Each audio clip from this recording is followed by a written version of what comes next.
Bonjour les amis, nous voici rendus à l'avant-dernier livre du Nouveau Testament. Encore là, il s'agit d'un livre très rempli de 2 pages, 8 thèmes, mais qui nous présente notre ami Jude et son épître avec un quasi-résumé de tout ce qui s'est passé antérieurement. Jude est là, présent, et il dit « Je me sens appelé ». Et je vais vous lire le texte là, dans la façon suivante. « J'ai été appelé à vous parler, à vous écrire, afin de vous exhorter à combattre pour la foi transmise aux saints, une foi pour tous. » Savez-vous comment on appelait ceux qui avaient reçu le baptême de Jean au moment de sa présence sur terre? On les appelait la communauté des saints. Et là, Jude s'adresse à tous ces baptisés, si on peut dire, à tous ces saints, à tous les membres de la communauté des saints, pour leur dire, écoutez,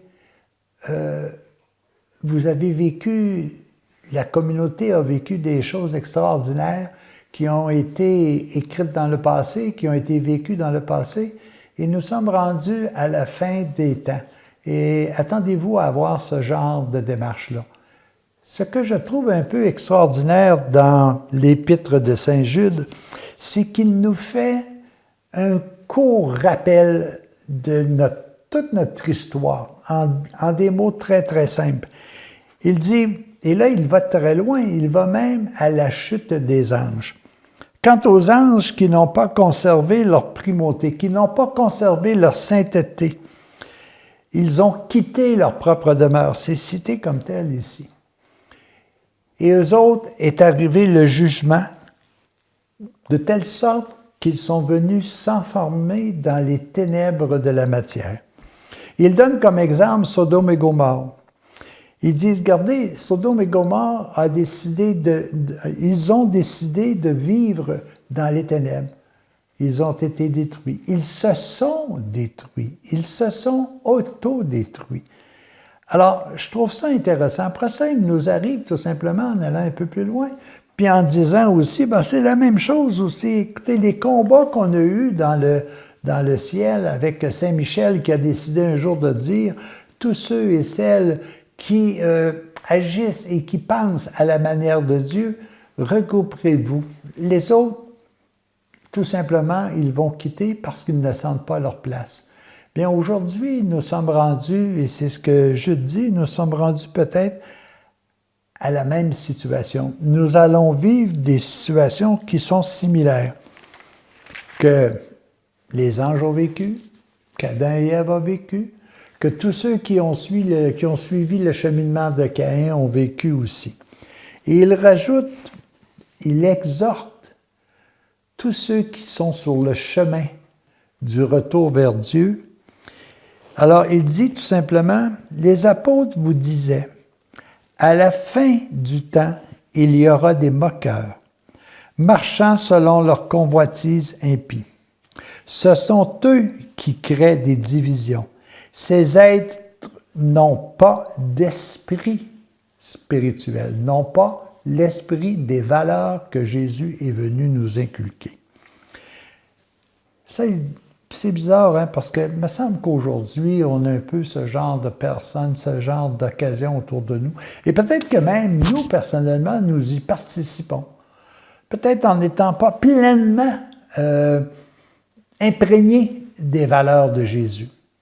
Et nous sommes en train, tranquillement pas vite, de créer, peut-être par notre inaction, peut-être par notre paresse ou à ne pas vouloir paraître comme étant fidèle à Dieu, fidèle à ses valeurs, peut-être que ça, nous y participons aussi. Et la démarche que je dis, faites attention là. Et moi, vraiment, le filon que je vous dis de suivre, c'est tout simplement, et il termine avec ça en disant, les plus grands devoirs que vous avez, c'est d'être charitable. Charitables les uns envers les autres. Cherchez pas à convaincre les gens. cherchez simplement à leur être un exemple, de leur démontrer combien vous êtes heureux à l'intérieur de vous.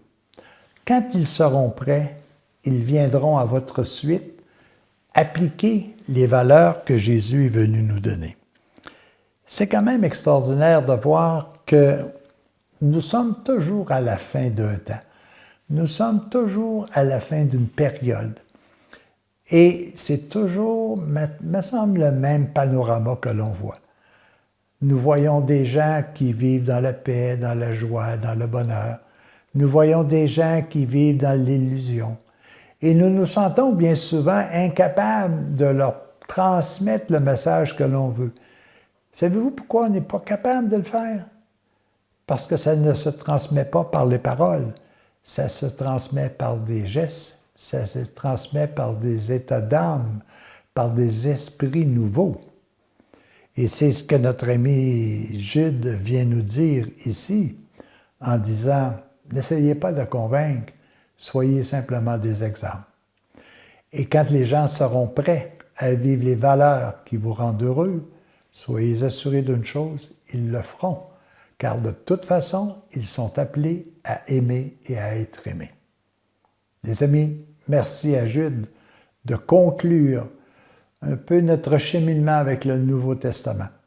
Il nous reste à voir, l'Apocalypse, que nous allons regarder ensemble. Mais Jude nous met tellement en présence de ce que lui a vécu dans les années 80 après Jésus-Christ, que nous sommes en train de vivre en l'an 2025. Est-ce que nous avons véritablement progressé entre cette période-là? À vous d'en juger. Mais n'hésitez pas à lire l'Épître de Jude. À la prochaine.